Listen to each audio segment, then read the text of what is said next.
We got to talk about the FBI. Like when you were with the FBI and being like their international lead kidnapping negotiator, undoubtedly an interesting time in your life. If you'd be open to it, can you talk about one of the most perhaps challenging negotiations you ever experienced? Because this is interesting in the sense that, without a doubt, people now know you as the negotiation expert, but I imagine you've honed those skills through very, very challenging negotiations over time. Well, one of the biggest ones, we talk about it in the book, the Burnham-Sobrero case in the Philippines. Now, we just come off of a kidnapping that went beautifully in that the hostage walked away. I mean, what we did was the great thing in negotiation is to create opportunities for good things to happen. You're not stalling for time, you're adding time. Create the opportunity for good things. In this particular instance, the bad guys, we wore them out with the application of empathy, enough so that the hostage had the opportunity to simply walk away. No money was exchanged. And the bad guys weren't mad when it was all done. The lead negotiator for the kidnappers actually called the guy that I was coaching on the phone to congratulate him and basically pay his respects. Not in an angry way. So we got another case with a different faction of the same group. They've switched everything out. They kill an American within the first week and a half. And they kill a bunch of people. I mean, they took over a dive resort. They killed people at the dive resort. They took a bunch of hostages. They sailed across the open ocean, 400 miles of ocean. They chopped off some more heads. They were some vicious guys. And then the thing ended about 13 months later in a botched rescue attempt by the Philippine military where the 2 out of 3 remaining hostages were killed by friendly fire. I mean, it was just end to end. It was a train wreck. What I really learned in that, though, was the negotiator that was the counterpart, he negotiated with us in good faith. And his team wasn't aligned behind him. Our philosophy that there's always a team on the other side. You can have a great relationship with your counterpart. You can genuinely read that your counterpart is being honest with you because as far as your counterpart knows, he or she really is. If you haven't taken into account the team behind them and found a way to involve them, then your counterpart is going to have the limbs sawed off behind them. It turns out that happens in the private sector about half the time. Well, there's a telecommunications company that we were talking with involved in discussions to train them in negotiations. And we found out that fully 50% of the deals that they sign, not just that they negotiate, but 50% of the deals they actually sign are never implemented. What does that mean? It means that the point of contact was out of touch with his own team, and he got the limbs sawed off behind him. I once had a salesperson refer to this as being single-threaded. This happened to us in the Philippines, and it caught us so off guard because we assessed our counterpart as to having legitimately made a deal. And our counterpart, when his side failed to back him up, he was actually genuinely humiliated. He was embarrassed, when he did all the things that somebody does when they're really embarrassed at the positions they're left in. So that taught me to take into account the team on the other side and how do we adjust accordingly.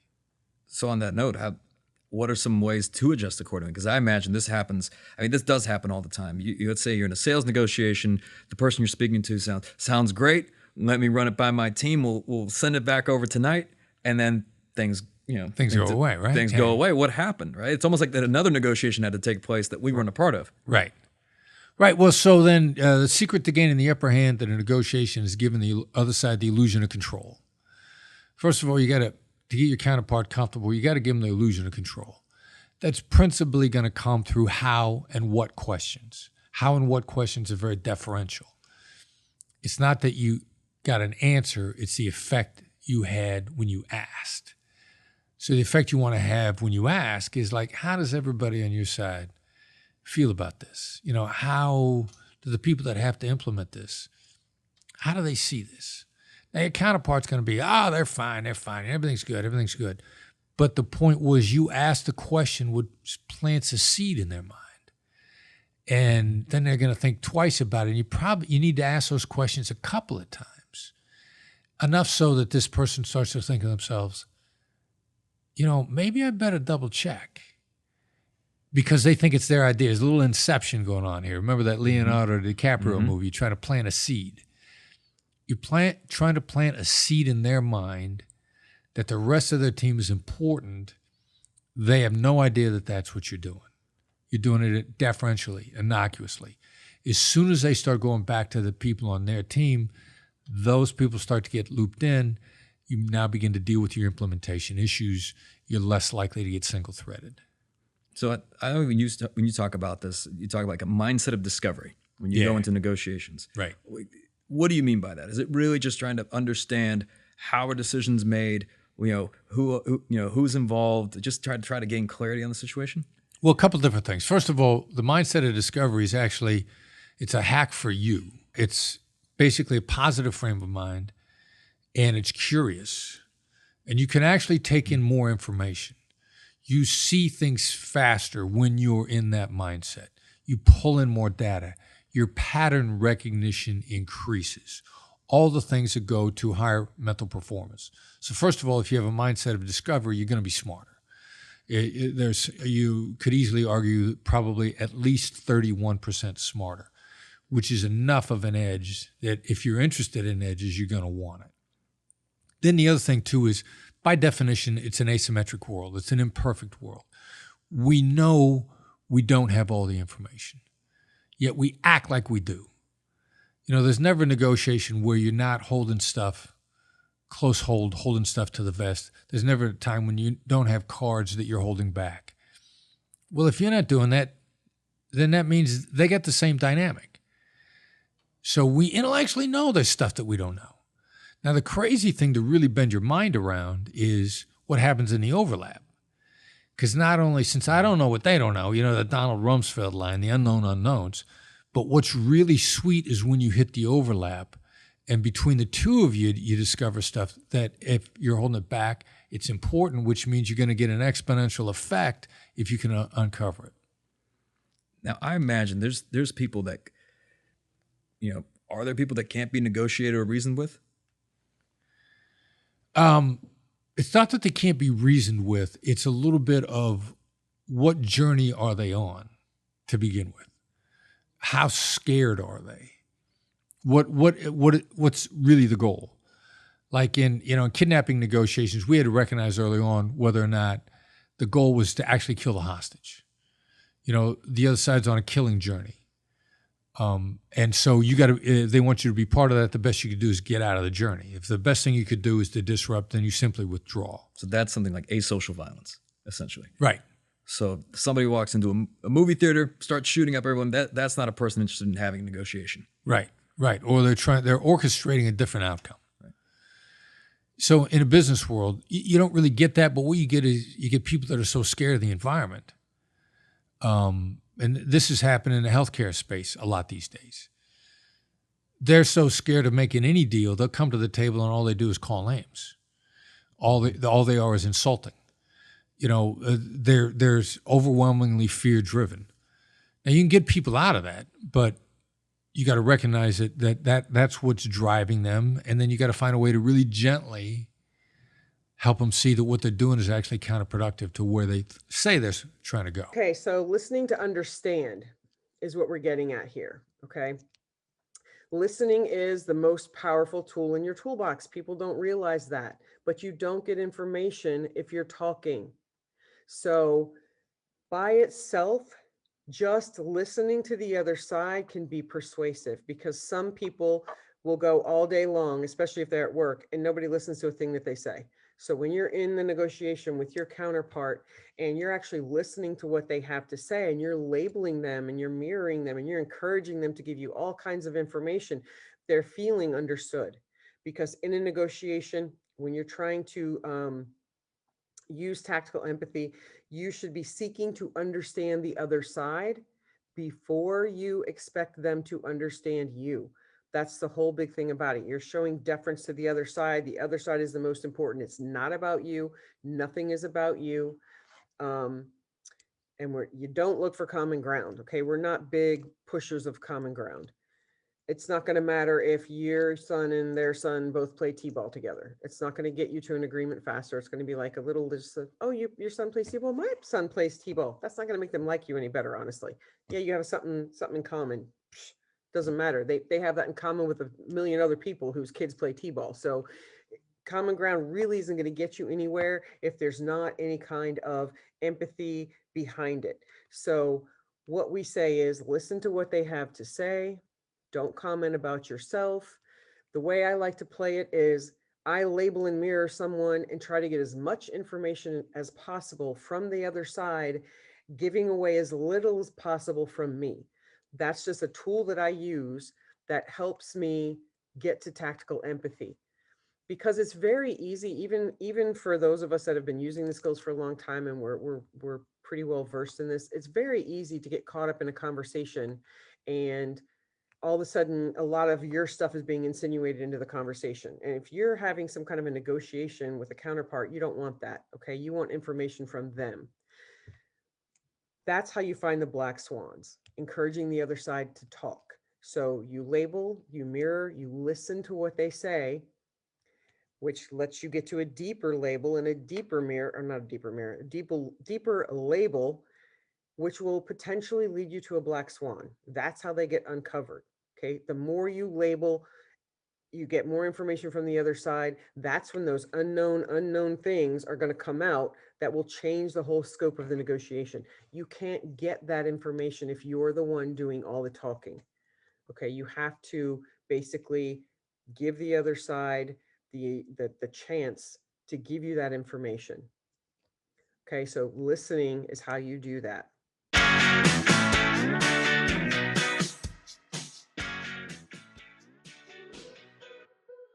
Never be mean to someone who could hurt you by doing nothing. And it probably includes just about everybody. So be nice to everybody today. See how far that'll get you. Have an awesome day.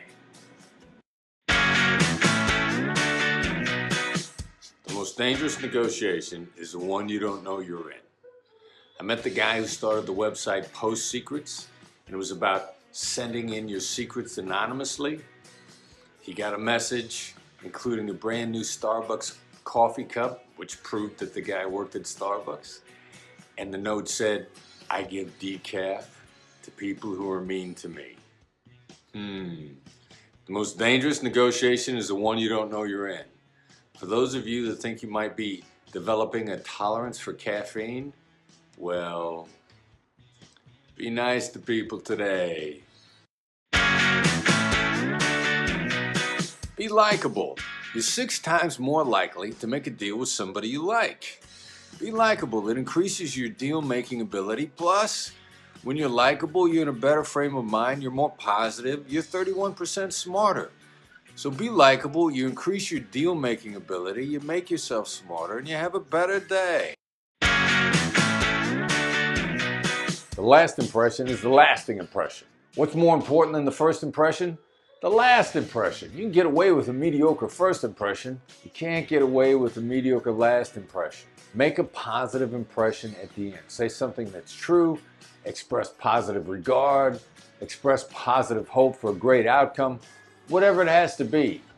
The last impression is the lasting impression. It seeds the next conversations, and it's what leaves the lasting impression. Make it a good one. Always sound like someone that they want to speak to. Now, what that sounds like from person to person is going to vary, right? We talked about a lot about that last time. And then a lot of what we're going to talk about today, get your barriers out of the way, right? If you got a chance, right? Another sports analogy. Let's say you're running track and there's literally hurdles on the track in front of you. If you have the opportunity to remove all the hurdles off the track before the race begins, a lot of us would probably choose to do so instead of making the race harder on ourselves by jumping those hurdles, or trying to anyway, right? And in negotiation, it's not like in real life where all the hurdles are the same height and they're all fall over easily in case you tip them, right? In negotiation, the hurdles are of different sizes, and if you run into one, it might knock you down. Right. And so if we got an opportunity to remove those hurdles out of the way before we get started, why wouldn't we take it? And so if we sound like somebody who's easy, who they want to talk to, and that's how I'll make the distinction. That's someone who's easy to talk to. How do we sound like someone that they want to talk to? There's a fine line between the two. And then how do we remove those hurdles out of the way? And some of, back to the cliches from the book, but some of this is very important for us staying out in front of those things. And the first thing about that is never be mean to someone that can hurt you by doing nothing, which the reality is pretty much every single person we ever interact with. They can all hurt us by doing nothing. And they're much more compelled to do so if we've been mean to them or they feel disrespected by us in any way. And then the other part of this, which I'm sure, a lot of you already think, but you haven't necessarily heard us say, how would you speak to someone whose position or point of view you actually care about?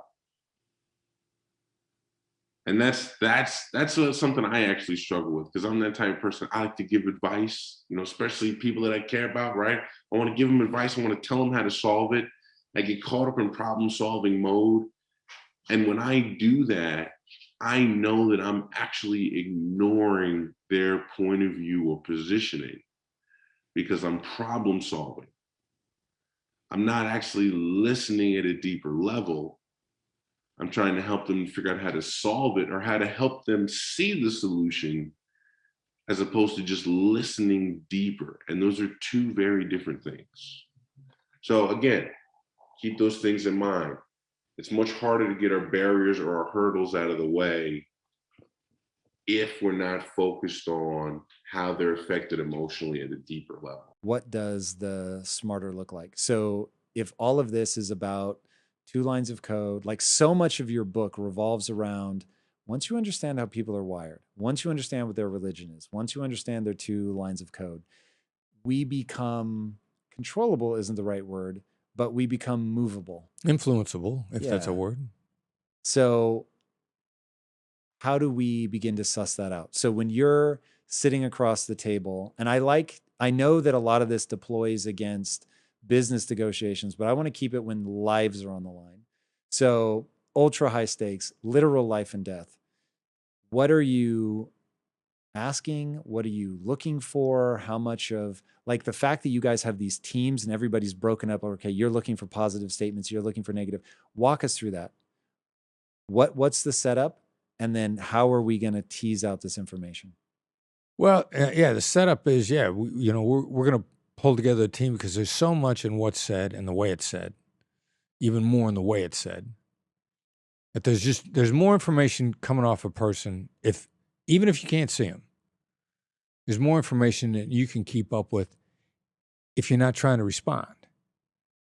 And then, you formulate a statement in your mind, in the amount of time that you're formulating a statement, you're not listening. So there's just more data there than one person can handle. So we built a team concept, and we had different people listen for different things. And the more we thought about it, like, how long did the conversation go? How much profanity, which is, emotional adjectives. How many emotional adjectives were in there? Negative emotional adjectives. As the conversations get longer and there's fewer negative emotional adjectives, you're making progress. It's never a straight line, so it's going to go and come. So, what's our pulse? What's our frequency? And then would people really start listening for the nuances? And you get 5 people together. I mean, if you want to listen for everything, you probably need at least 5 people keeping track of everything. And then the patterns start to emerge really fast. Or like in a Tractor Man siege in D.C. and Tractor Man? Yeah, Dwight Watson drove a tractor to the middle of Washington, D.C. in 2003, just before the beginning of the first Iraq War. And his family had been crushed by the tobacco industry settlement. They were no longer able to farm and sell enough tobacco. I don't know, but the tobacco industry settlement ended up crushing his family business. He tried to protest in D.C. a couple of times, got legal permits to protest. Nobody cared. Save the tobacco farmer. That ain't exactly a hashtag that's real popular. Yeah. And it's not their fault that that's how they grew up making a living, which was completely legal, acceptable, and nothing wrong. And then the world suddenly decides it's a bad thing. So he protests a couple years in a row. Nobody cares. So he rolls back into D.C. now with his tractor and his trailer and his 4x4 and claims he's got bombs, which gets everybody's attention. Has a way of doing that. Yeah, you'll get somebody's attention. So we're working a case, Park Police negotiators, we're backing them up, we're coaching them, we're doing all the analysis for them. We're the team that we put up around him because we work a good team. And we get to the point where he's found a face-saving way to surrender. He said, I was in the 82nd Airborne, parachutes behind enemy lines, and you're there for 72 hours with no backup, you can withdraw. So basically, he's agreed to come out after 72 hours. Now, the problem is he's a volatile dude. And since we don't know for sure whether or not he's got explosives, in a fit of rage, if he goes the wrong direction, the sniper's got a green light on him. And we're thinking all right, we got to keep this guy from getting himself killed. Because when you're in a rage, you're going to do something stupid. And there's a very specific protocol where we suspect the explosives might be. And if he makes a move for the explosives, we cannot wait and find out if they're there. And so we're thinking we got to get this guy out of here in less than 72 hours because that's just too much for stable behavior. We cannot expect him to stay cool for 72 hours. So there's a disagreement in the negotiation cell as to when he said he's going to come out. And I look at the negotiators and I go, when's Dwight coming out? And they go he's coming out tomorrow. And I said, I don't think he is.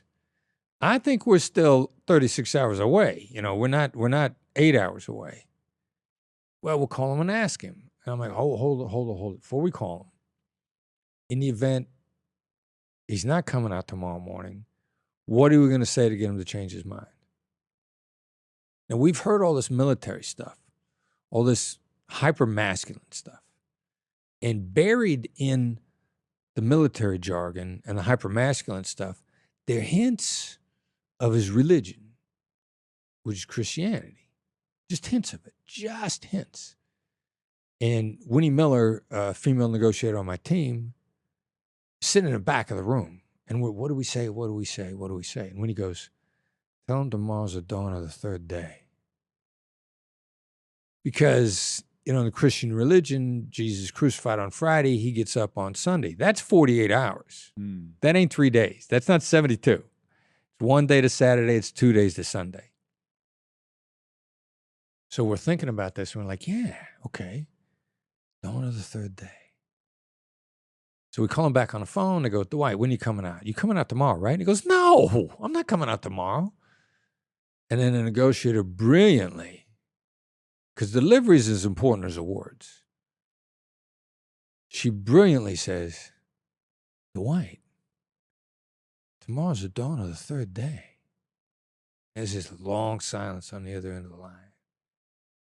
He goes, I'll come out tomorrow.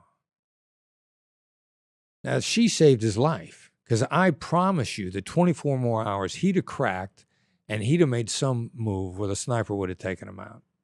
And we did not want that to happen. By this point in time, we're talking to this, and this poor schmuck has just been crushed. He's tried to get the world's attention. We don't think he's got bombs, but we don't know he doesn't have bombs, and we can't take that chance. We got to get him out of there before he gets himself killed. And so that was kind of, here's a guy doing something that looked really bad, but there was still, possibly to your point, what's inside somebody. What are those kernels, those grains that are still in there that maybe we can uncover, that maybe we can reach in and reach. And we got him out. He came out, that nobody got hurt. When you became a hostage negotiator, when was your first real job? Yeah, it was a Chase Manhattan bank robbery. Bank robbery? Yeah, with hostages, which, although it happens all, in the movies all the time, Bruce Willis, Samuel Jackson, Kevin Spacey, Eddie Murphy, they're negotiating the hostages out of banks in every movie about it. In real life, it's a really rare event. Like, it was a bank robbery with hostages in New York City, and there hadn't been a bank robbery with hostages in New York City for over 20 years. Now, people get taken hostage in bank robberies, but generally the bad guys are gone before the police show up, because they know if the police get the place surrounded, their chances of getting away are low. So they're going to be gone. But to trap bank robbers in a bank with hostages is really, really rare. And that happened about a year and a half after I got out of the negotiation training. And I was still volunteering on a suicide hotline, so my skills, you fall to your highest level of preparation. I was ready to go when they put me on the phone, because negotiation's a perishable skill, and I'd been working at it. My skill level was really high at the time. Are you nervous when you get that phone call about that bank robbery? No, I was ready to go.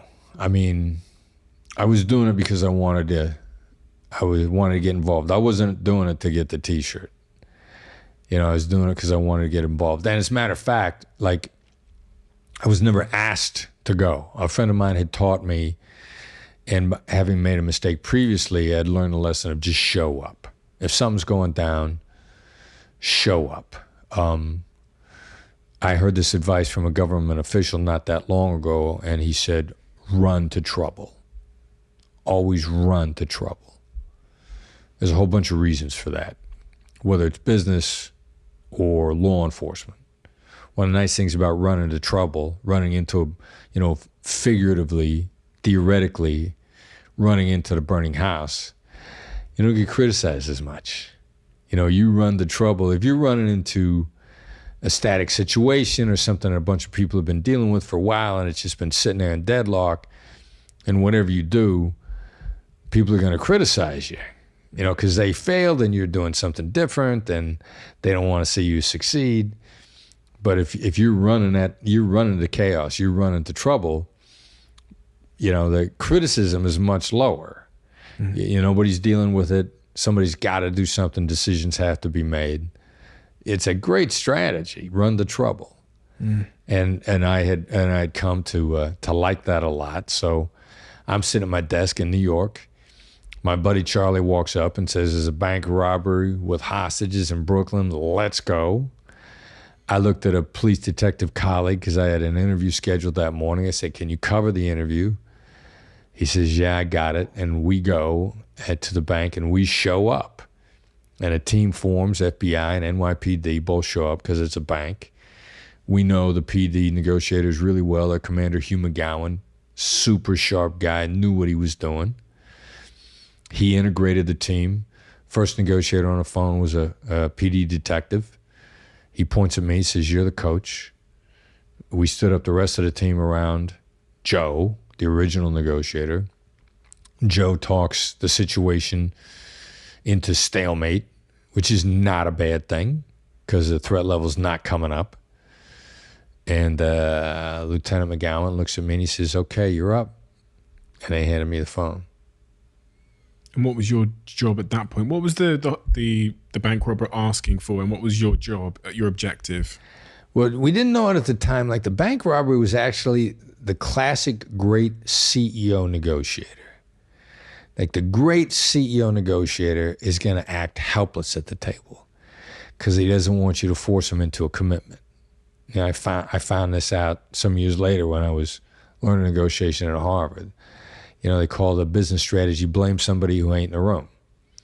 So a great CEO negotiator is going to be like, look, man, I got a board of directors.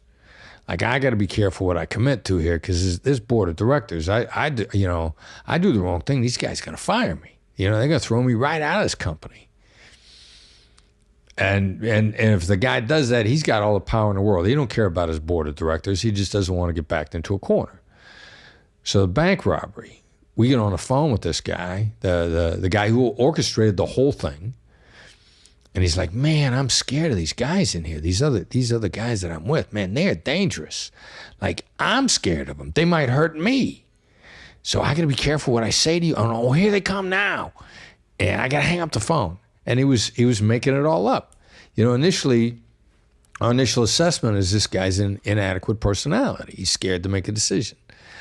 Complete smokescreen on his part. So, we're in the negotiation for several hours, and we got the bank surrounded, and then the investigators on the outside, and this is a residential commercial area of Brooklyn, so there are cars everywhere.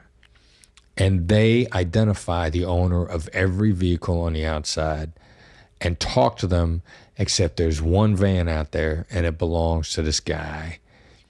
And as it turns out, this guy is running a cash courier business that services this bank. And they can't find this guy. He is nowhere to be found. So they go to his address and they say, hey, do you know this guy? And will you come to the scene of the bank and listen to the voice, because we're running the negotiations on speaker outside to the commanders. And the witness comes in and says, yeah, that's this guy's name happened to be Chris also.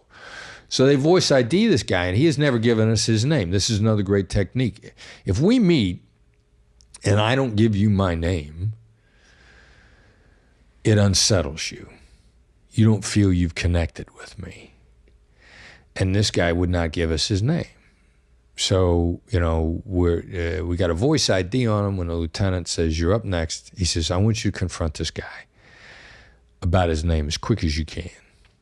And we're not going to do a normal smooth handoff. You're just going to start talking. Normally, the protocol is if you hand off from one negotiator to another, the second guy that comes on, he says, look, I've been here the whole time, and I've heard everything that's going on, and here's everything that I've heard. Because you don't need the other guy on the other side saying, like, where do I start with this guy? Have you been here listening? Do you have any idea what's going on?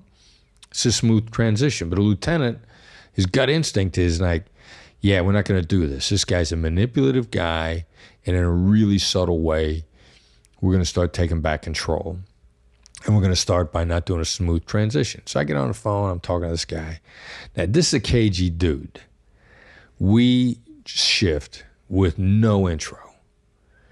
So what does he do in order to remind us that he's got hostages, but also not raise the threat level? Because he's got to genuinely be concerned that the snipers are going to put a red dot on his forehead, and the next thing that's going to happen is he's going to be at the pearly gates explaining his actions over the last 24 hours. He goes and gets a hostage and puts her on the phone. We've been there 5 hours. We had no confirmation of the condition of the hostages other than him saying, I'm taking care of the girls. Everything's fine. As a matter of fact, I got to hang up the phone because they're hungry and they want to get something to eat. All kinds of smoke screens.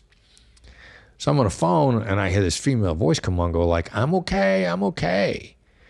And I'm like, who's this? What's your name? I'm okay. And then that's the last I heard of her. He comes back on the phone, pretends like this didn't even happen.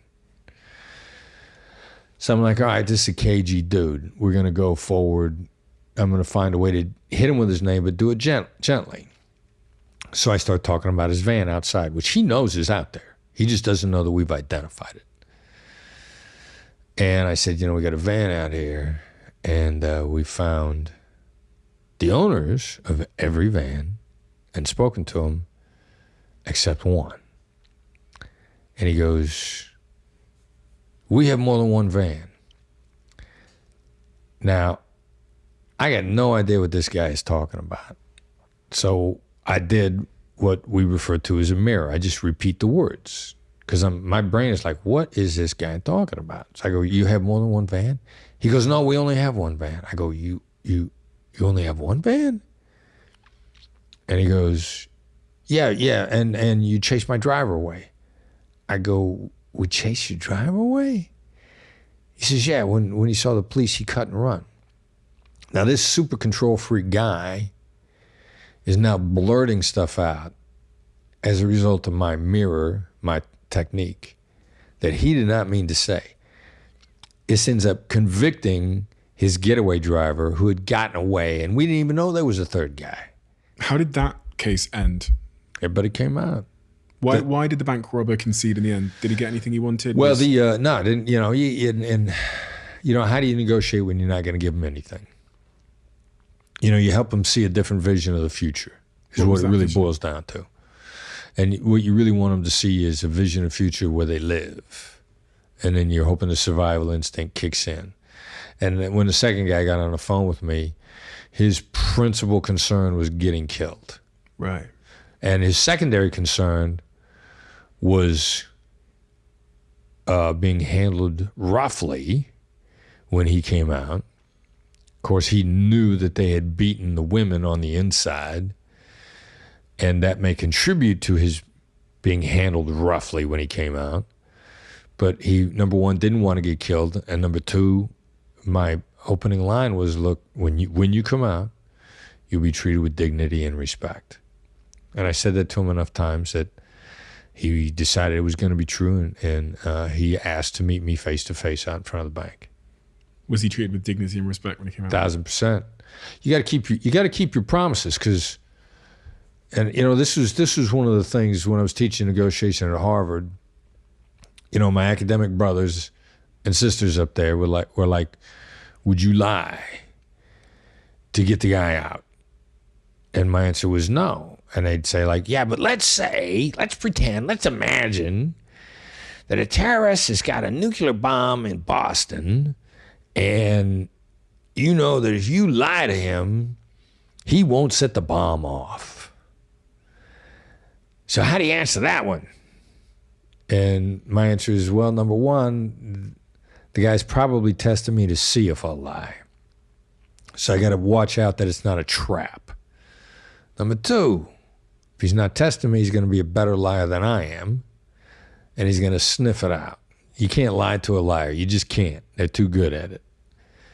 And then number three, even if I lied to him and get him out, somebody's going to find out that I lied, and I will always have the reputation of being a liar. And I can't risk my reputation. How do you do it? And as I said, you guys are involved in difficult conversations every single day.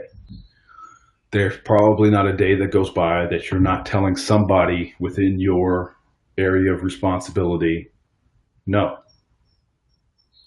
There's probably not a day that goes by that you're not telling somebody something that they don't want to hear. And so how are you going to manage that the next time it happens? When you get off of this call, some of you probably have a conversation lined up just like that, where you're going to have to share with an employee, a direct report, something that's going to ruin their day. It can be something as significant as they're being terminated, or it could be something as mild as you're moving the water cooler from one side of the office to the other. I guarantee you somebody's going to have a problem with you moving the water cooler. So how do you get out in front of that? How do you soften the blow? How do you take the edge off of that? With the accusations audit. This is where you proactively address the negative emotions and dynamics as the other side sees. There is an irrefutable need for you to address negative emotions and dynamics in a proactive fashion. That is before they're ever spoken by your employee. What do you need them to do? You need them to execute on something. To execute, they're going to need to be cognitively nimble. In other words, you need to make them smarter. How do you make them smarter? By addressing the negative dynamics and emotions before they're spoken. I talked earlier about the amygdala. Anytime that you're in those conversations where I want or I need, or in anybody's head, that amygdala is going to fire up. You need to clear out that junk. You need to clear out those negative emotions and dynamics so that they can just be smarter. Your brain works 31% better when you're in a positive frame of mind. So put them in a positive frame of mind. Negative emotions never go away. Negative dynamics never go away. Ignoring them is not a strategy. Pretending that they're not there is not a strategy. Trying to explain them away is not a strategy. Hang a label on them and get rid of them, because unexpressed emotions and feelings, dynamics never die. Those negative emotions and dynamics are the single biggest driver of human decision-making and behavior. Negative emotions, negative dynamics, the single biggest driver of decision-making and behavior. So we know from trial and error that labeling negative emotions diffuses them. So anytime you're in one of those difficult conversations and you're going to lower the boom on somebody, or you're going to announce change that's going to cause a problem with somebody, diffuse it by labeling it. Go into that conversation with a list of all the negative opinions, assumptions, and impressions that your employees may say, harbor, or think about you, about the company, and about the circumstance. Whether they are insane or sane, fair or unfair, it does not matter, because it's their perspective that we're more focused on, not our own. And so before you go into when you have time to prep, before you go into those difficult conversations, think to yourself, if I were them, what would I be thinking about me and this message, and what is their perception of the company? And when we say, I have all in red letters there for a reason. We will instruct you as coaches to go all in on these accusations audits, because if you do not, the ones that you fail to put on the list are the ones that are going to provide fuel for the pushback at the end, or is going to provide fuel for less than stellar performance when it comes to execution. Brandon, you're back online. Did you want to jump in at all? I think that sounds good. I mean, the only thing I would emphasize is the going all the way in. I mean, it feels like, especially when you're not familiar with the accusations audit skill, for you personally executing, it can feel like you're throwing yourself under the bus. Or even for some people, it feels like you're conceding to the other person's point of view, and you're bending your own position in order to do so. That's what it feels like for you. The receiver, the person you're doing the accusations audit on, what it feels like to them is you have an in-depth understanding of what the world looks like to them, which instantly makes you more credible. It makes you easier to respect, and it makes it easier to collaborate with you and actually listen to what you have to say. You know, a lot of our survey results are, how do I get my people to listen better, right? People are not listening to what I have to say, and they're not executing because they didn't listen. A lot of that starts with being able to accurately describe their world, no matter how crazy and convoluted and weird it may seem. It doesn't change the fact that that's what their world looks like, right? If they're seeing cats and dogs falling out of the sky, and they're seeing disrespect and unfairness and not being given a fair shake, and you know, the world has got their thumb on them and they've been dealt a bad hand, none of that might be true from your point of view. Again, it doesn't change what they think. And so going all the way in with the accusations audit, I can't emphasize that enough. So that's the only thing that I would add in there, Derek. When you start to label something that they have not articulated yet, it's almost like you're living in their brain. And there is no better way to establish to your subordinate that you understand. It doesn't mean that you agree with, doesn't mean that you like their position. Has nothing to do with that at all. It's just that you understand. Now, your inclination is going to be to compile this list, start throwing these accusations audits out, and then wanting to explain them away immediately. Don't do it. You're simply going to say, I know this is going to put you in a bad spot. I know that you feel like we continue to pile on you.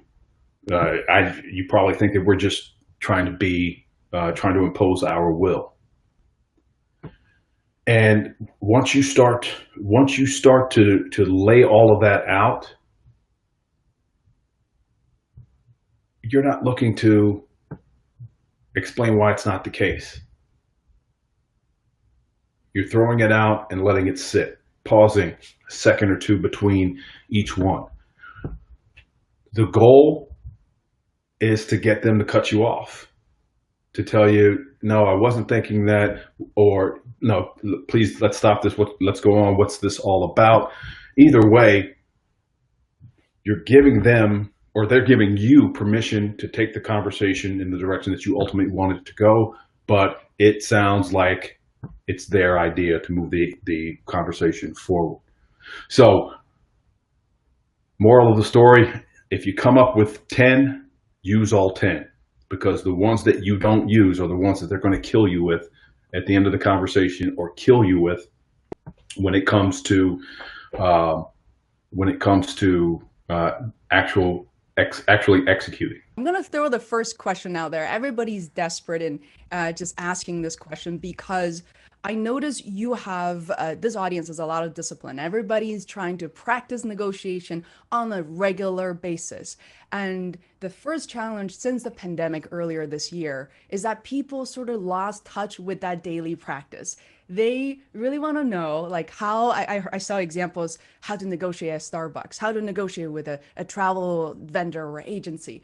But what's your advice right now in the pandemic that people can continue to hone in on their skills and practice their negotiation skills at home?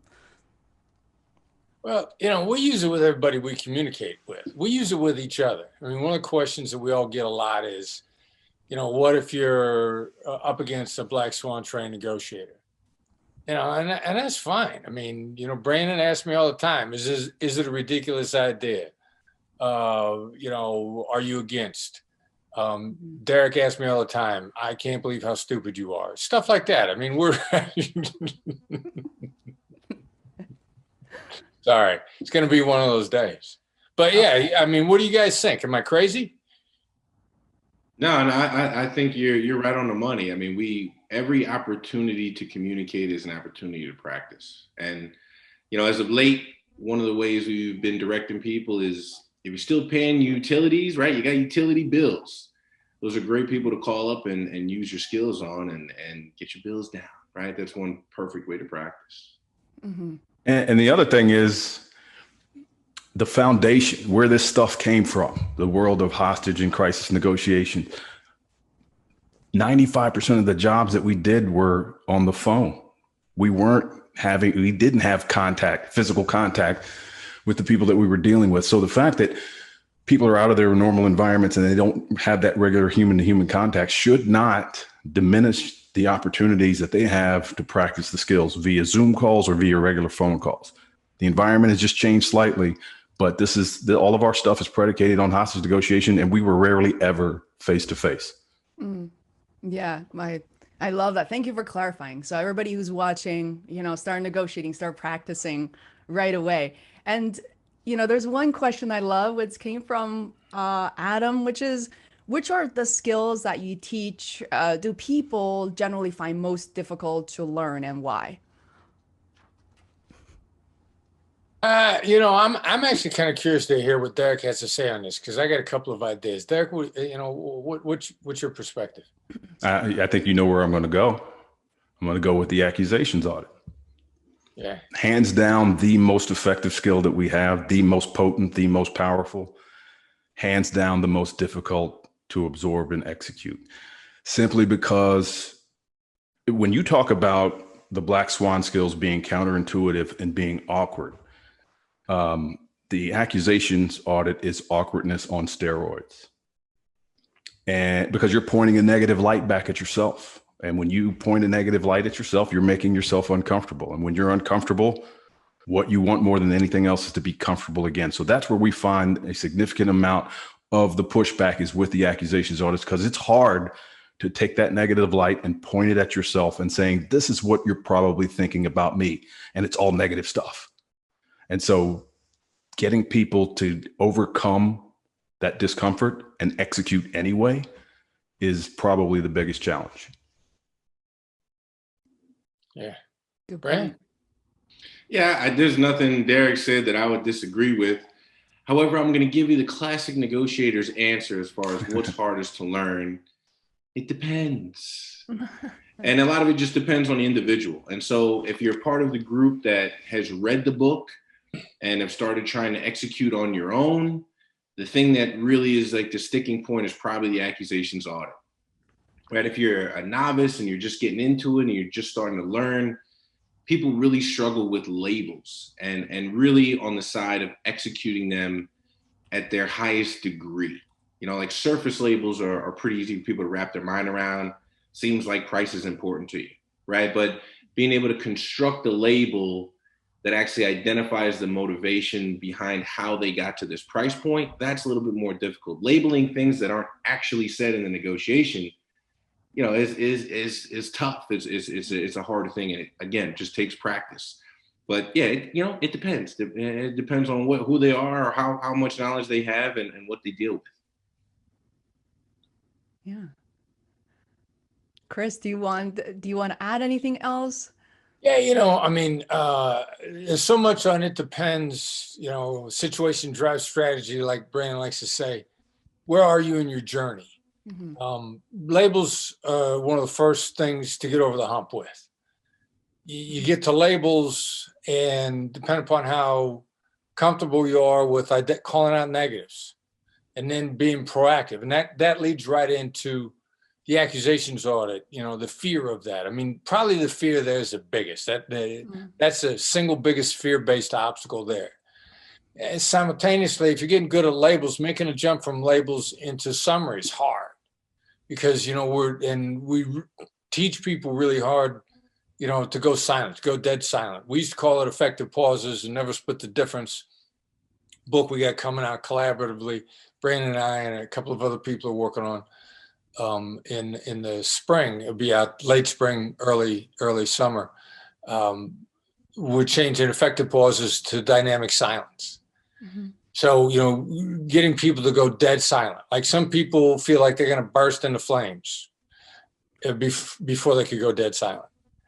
Well, then if we get you there, then we want to teach you summary, and summary is firing everything. Summary is just letting go with everything, and that's no dead silence at all. So it's kind of, where are you in your journey? And each step of the way is going to take you to a new level of the game. It's like a game, and it's all fun. As soon as you embrace how much fun it could be, it's really cool. So funny. My friend Michael O'Brien, also part of my mastermind group, really likes Brendan's jacket. First of all, I think he looks exceptionally handsome today. Hey, thank you. Oh, Hey, sorry, Chris. You were up. take it easy. And I agree. Silence is the toughest thing for me to practice, as well as for Michael there. I remember going through an exercise as part of Alt MBA by Seth Godin. And I remember that before we respond to anything, we have to count to 5 seconds or 3 seconds. They felt like hours. How it was very awkward, a lot of resistance. So how do you practice? Like, how do you give yourself that patience? Oh, that's you, Brandon. Well, it's a similar philosophy. We talk about people counting Mississippis or counting 1000s, but exactly to your point, Fab, I mean, it's creating an intentional void in the conversation is difficult to sit in. And that's really what it's designed to do. If you set up your dynamic silence properly, ideally it reveals a black swan at the same time. But that's exactly it. That is very hard. And counting is one of the great mechanisms to kind of keep yourself in your chair. Mm-hmm. Yeah, it's very hard. I mean, I remember since the pandemic, like washing your hands while saying happy birthday, those 15, 20 seconds just feel so long. Now let's dive in. Number 1, is now a bad time to talk? Now we're going to give you several no-oriented questions in a row because they're awesome and they help get you an advantage right away. But one of the things I'm going to underscore on these no-oriented questions is the issue of decision fatigue. Now, look, everybody's got the same problem. We all suffer from decision fatigue. You suffer from decision fatigue. What does that mean? What that means is there are only so many decisions you can make in a given day. There are only so many decisions any human being can make in a given day. That's one of the reasons why if you're in prison and you come up for parole, you want to come up for parole in the morning instead of the afternoon, because in the afternoon, they're going to give you no decision. They're not going to be able to make a decision. You're more likely to stay in jail. This is not parole and parole board issues. This is human nature issues. There are only so many decisions. There are only so much gas anybody has in a tank to make decisions on a given day. And that's going to be a result of, how much sleep they got the night before, what their diet is, what they ate that day, whether or not they ate carbs, where they are in their circadian rhythm. Everybody hits a circadian low roughly about 3 a.m. and about 3 p.m. Just part of being a human being. Decision fatigue issues. However, we found in the Black Swan Group, through practice and application, that people are capable of saying no at pretty much any time of the day. I had an intern a number of years ago, only wanted to ask me how and what questions because he was horrified about making a mistake. Middle of the afternoon, he'd be asking me how and what questions, and I just didn't have the gas in the tank to answer them to be able to engage in that deep thinking, as Danny Kahneman would say. So consequently, I'd say I don't know, don't bother me, leave me alone, instead of giving him an answer. Finally, I said, look, don't ever ask me a question after 1 o'clock in the afternoon where the answer isn't no, because I could say no and I can think through the next several steps and give him guidance. We've used this on a regular basis. You got to get into practice using no-oriented questions. And number one is the flip side of the most common thing you're saying on a regular basis, which is wrong. Actually, it's not that it's wrong. It's just not great.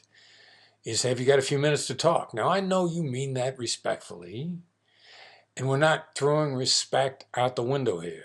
The Black Swan method is actually extremely respectful. Is now a bad time to talk?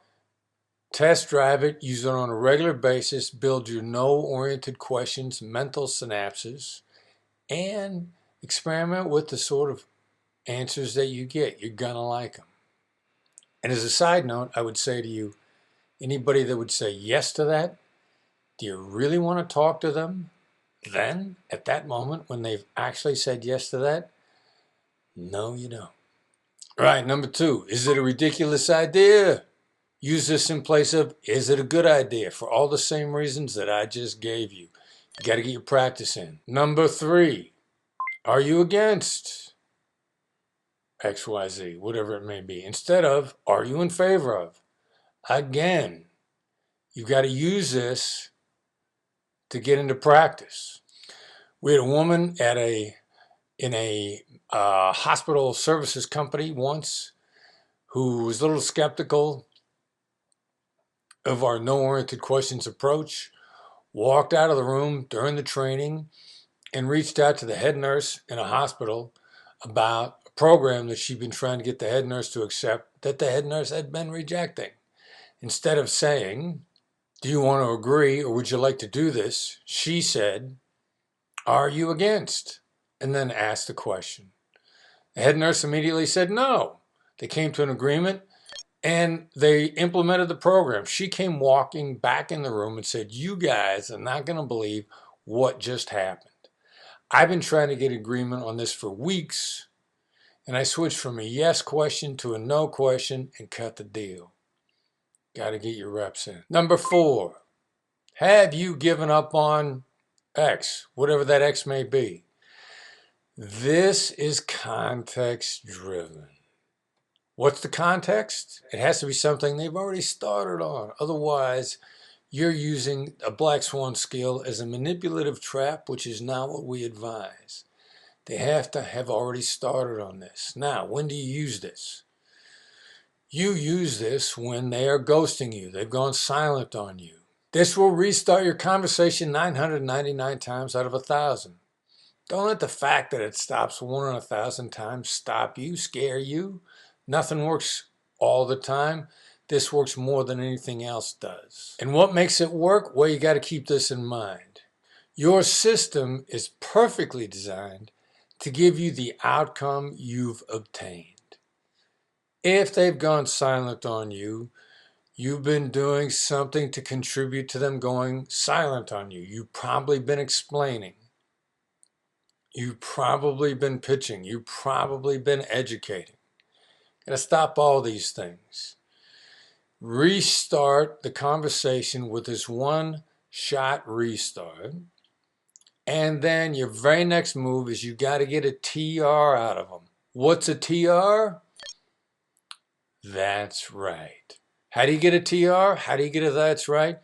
You got to summarize their perspective, particularly their reservations, their reasons for not doing it, what they're up against,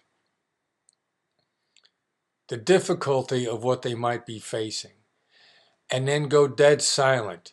You do not go, but here's why those aren't good reasons. You got to go dead silent and get a that's right out of them. If you can't get a that's right out of them at that point, you've got to say, it sounds like I've left something out. That's a bonus response for you to use here, which is not on our top 10 list, but helps you get farther in your conversations. Number 5, and we're going to get into the category here with letting out no a little at a time. A person that I consider a good friend and I'm really impressed with, Ned Colletti, former GM of the Los Angeles Dodgers. We were sitting around talking about negotiation one time.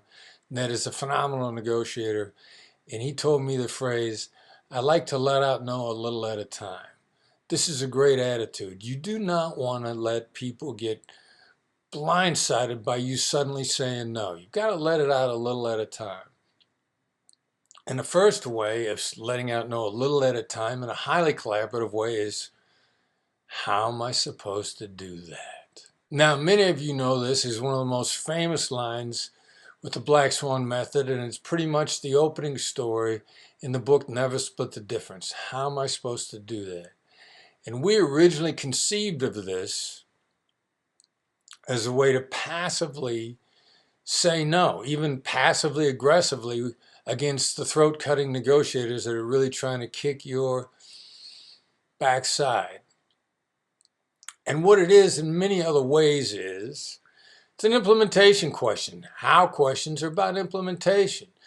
It's designed to let the other side realize that there's some implementation issues here. This also falls in the category of what Brandon Voss has labeled forced empathy. It forces the other side to take a good, empathic look at your situation. We use empathy because it works, and we use empathy because we want to get it in return. You're going to use empathy because it works, and you're going to use empathy because you want it in return. And how am I supposed to do that is a great starting point for that. Now, what happens if they turn around and say, well, that's your problem? Will they put it right back on you? Which will happen occasionally.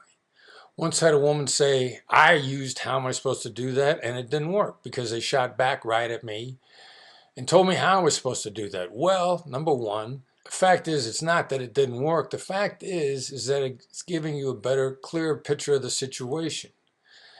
If they throw it right back on you, they're telling you they're not interested in showing you any empathy. That's an interesting clue that maybe you don't want to do business with them. All right, I'm going to give you 2 ways to subscribe to the Black Swan Group's negotiation newsletter, which is free.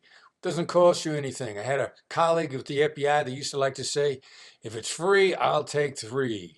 Here's how you subscribe to The Edge if you're in the United States. If you're not, I'll give you a method right afterwards. Send a text to, the number is 33777, that's 33777. The text message that you send is Black Swan Method to 33777. It's concise, it's actionable. That's the most important parts of this. Concise and actionable. Comes to your email inbox on Tuesday mornings when you're ready to rock and roll and get after the week. Now, If you're not inside the United States, you see the Black Swan website, the home page. You go up on the right-hand side here on this menu here, you see blog, click on that. Bang, you're at the negotiation edge. On the right-hand side right here, subscribe. First name and email, sign up now. There's a ton of free information on this site, on the Black Swan Group website, home.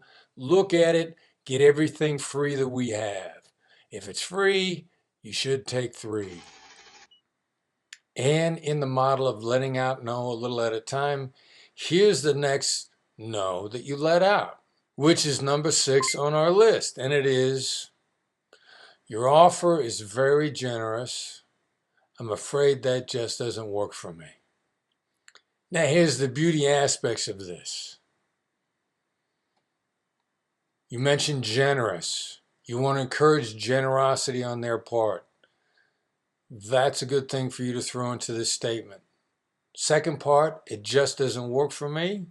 That removes the problem of external criteria.